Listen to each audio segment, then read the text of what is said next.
Hi hello guys, ఎలా ఉన్నారు అందరూ? ఈ వీడియోని కాస్త చివరి వరకు అయితే చూడండి.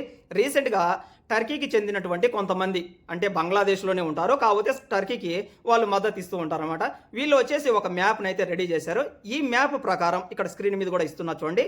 ఈ మ్యాప్లో కనిపించేటటువంటి ఏదైతే ప్రాంతం ఉందో ఈ ప్రాంతం అంతా కూడా గ్రేటర్ బంగ్లాదేశ్ అట.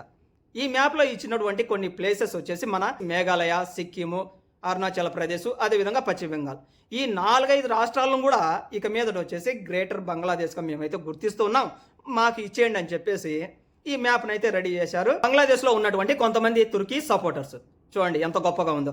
ఒకవైపు మనం ఆపరేషన్ సింధూర్ అన్నది స్టార్ట్ చేసినప్పుడు ఏకంగా చైనా వాడు వచ్చేసి వాడు కూడా అరుణాచల్ ప్రదేశ్ మాదే, టిబెట్ మాదే అని చెప్పేసి ఏకంగా పేర్లు పెట్టుకుంటే, వీళ్ళు వచ్చేసి ఏకంగా ఈ రాష్ట్రాలని మాయే అని చెప్పేసి బంగ్లాదేశ్కు సంబంధించినటువంటి ఎవరైతే ఉన్నారో టర్కీ సపోర్టర్స్ వీళ్ళు చెబుతున్నారు.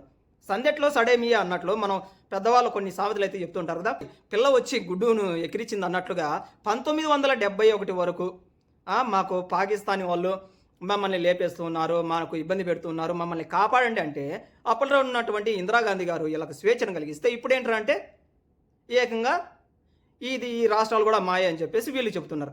అయితే ఏముంది బ్రదర్, ఇక్కడ కేవలం వాళ్ళు చెప్పుకున్నంత మాత్రం ఏమవుతుందంటే కన్నా కాంగ్రెస్ హయాంలో ఏకంగా చైనా యొక్క ప్రభుత్వం 2000 ఎకరాలు భూ కబ్జా చేసిందని చెప్పేసి మన వాళ్ళే అంటారు. అదేవిధంగా బీజేపీ హయాంకి వచ్చేసరికి అది 4000 ఎకరాలు అయిందని చెప్పేసి మన వాళ్ళే అంటూ ఉంటారు. అంటే ఏంటి, కేవలం ఇక్కడ మ్యాప్ తయారు చేసుకుంటే ఏం పోతుందంటే కన్నా ఇన్ ఫ్యూచర్ పిల్లల తరాలు మారే కొద్దీ వీళ్ళు ఈ విధంగా అయితే చెబుతూ ఉన్నారు గ్రేటర్ బంగ్లాదేశ్ అని చెప్పేసి వాళ్ళ పిల్లలకు నూరు పోస్తారు కదా, ఒకప్పుడు ఇవి మనవి ఒకప్పుడు మనవి ఇవే అని చెప్పినప్పుడు వాళ్ళ మైండ్ సెట్లో అదే కూర్చుంటుంది. కాబట్టి నెక్స్ట్ అల్లర్లు సృష్టించేటటువంటి అవకాశం కూడా ఉంటుంది. కాబట్టి ఇటువంటి ఏవైతే నీతిమాలినటువంటి చర్యలు ఉంటాయో ప్రతి ఒక్కరం కూడా ఖండించాలి.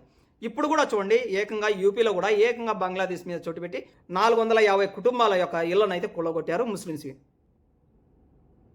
ఈ విధంగా మనం బయటవాడు తీసుకొచ్చేటటువంటి ఒక పనికిమాలినటువంటి ఆలోచన శైలితో మనలో మనం కొట్టుకుంటూ ఉంటే కదా ఖచ్చితంగా ఈ రోజు కాగినా కూడా ఏదో ఒక రోజు ఖచ్చితంగా మన భారతదేశంలో ఉన్నటువంటి ముస్లింలు, హిందువులు, క్రిస్టియన్స్ ఖచ్చితంగా ఇబ్బంది పడాల్సి ఉంటుంది. మన భారతదేశానికి సంబంధించినటువంటి విదేశాంగ మంత్రి గారు ప్రతి ఒక్కరు దీన్ని ఖండించి కఠినమైనటువంటి చర్యలు తీసుకోవాలని చెప్పి ప్రతి ఒక్కరం అయితే ఆశిద్దాం. Have a nice day and bye bye.